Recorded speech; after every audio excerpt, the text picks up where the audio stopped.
Good evening. New England tonight is struggling with the worst snowfall in its history. A raging blizzard that came in on winds of up to 100 miles an hour, bringing death and destruction to the whole region. The storm, which dumped snow on the Atlantic coast from Washington to New York yesterday, took on a new fury as it headed northeast toward Providence and Boston. Off the coast of Massachusetts, a Greek oil tanker has run aground and there is a danger of a potential major oil spill. In Boston itself, hit by a huge power blackout because of hurricane-force winds, looters have been arrested in the Roxbury and Dorchester areas, and all off-duty policemen have been ordered to report with full riot gear.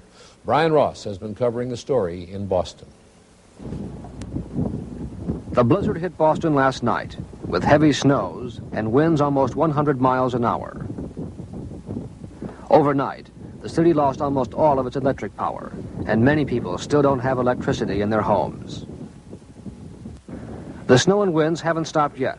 A snowfall of 26 inches is expected. Just about everything here is closed. Thousands of people are stranded. The National Guard has been called out, and the Army has been alerted. Along the coast, both blizzard and flood. The high winds are pushing high tides onto land. 2 people have already drowned. This film was made in Revere, a Boston suburb on the coast. This is how a team of Revere firemen and a truck driver rescued some victims of the blizzard and the flood. Come on, get a move on up there. Yeah, I know. I'll grab one of these kids. Get a truck in here, so. Who here? I know you're going to go to him. Let's go. Right there. Someone else has you.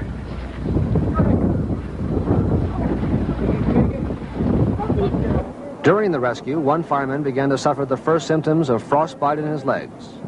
He and the other rescuers had been waiting in the cold, rising water for almost a half hour.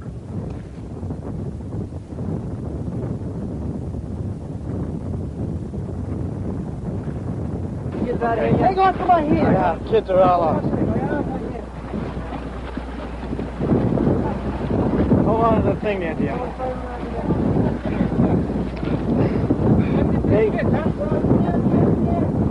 At one point, the firemen themselves were trapped, along with NBC News camera crew members Dean Gaskell and Joe McCafferty. But the truck came one more time, and everyone got out.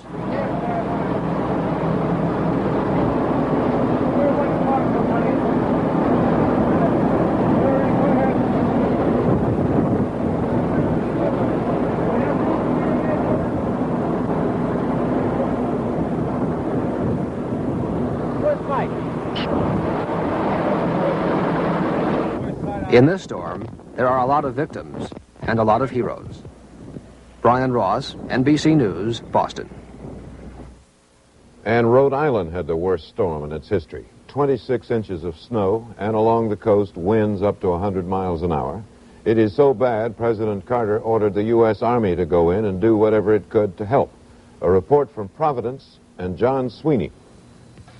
The mannequins in a downtown Providence department store window seem to be the most comfortable inhabitants of this city following the worst snowstorm in its history.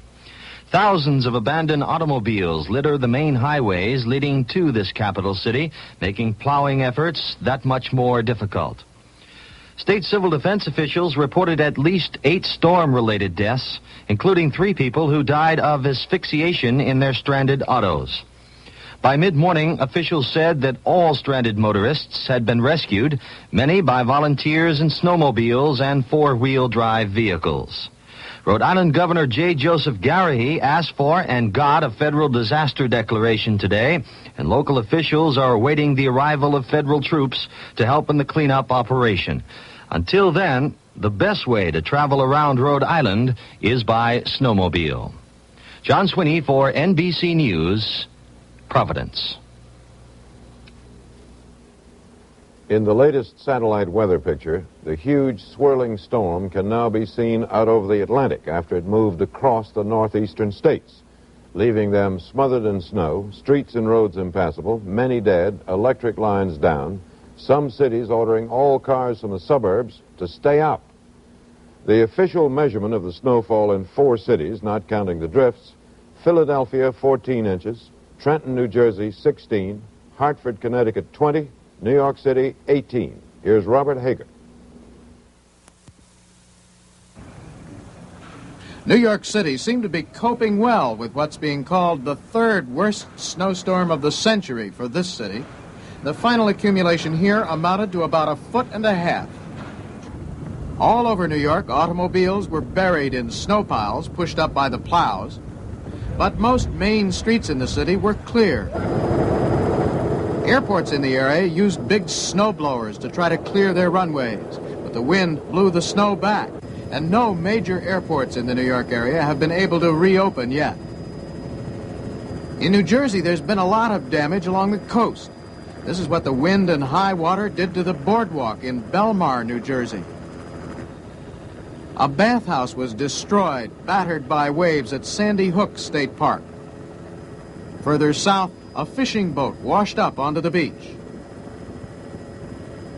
In Connecticut, Governor Grasso ordered every road in the state closed to all but emergency traffic until noon today. That was so the snowplows could get through. It worked, and by midday, most major roads in Connecticut were clear. But high winds blew the snow back onto exit ramps, making access to the highways difficult in many places. There were still hundreds of abandoned cars scattered along the highways. Dozens of trucks were laid up at this truck stop in Darien, Connecticut. While some drivers worked to get their trucks out, others watched from the truck stop where they'd spent the night. Lawrence Millette said this was the first time in 30 years that he'd been forced to lay over by a snowstorm. Bill Lillyquist had been waiting almost 24 hours for a tow truck to arrive to fix a broken axle on his truck. But even the tow trucks were having trouble today. Coastal areas of Connecticut worried about beach erosion. Water was 1 foot deep in Harry Thompson's beachfront driveway this noon. By afternoon, the snow had tapered off here. The big storm was over in this area. The job of digging out was already well underway.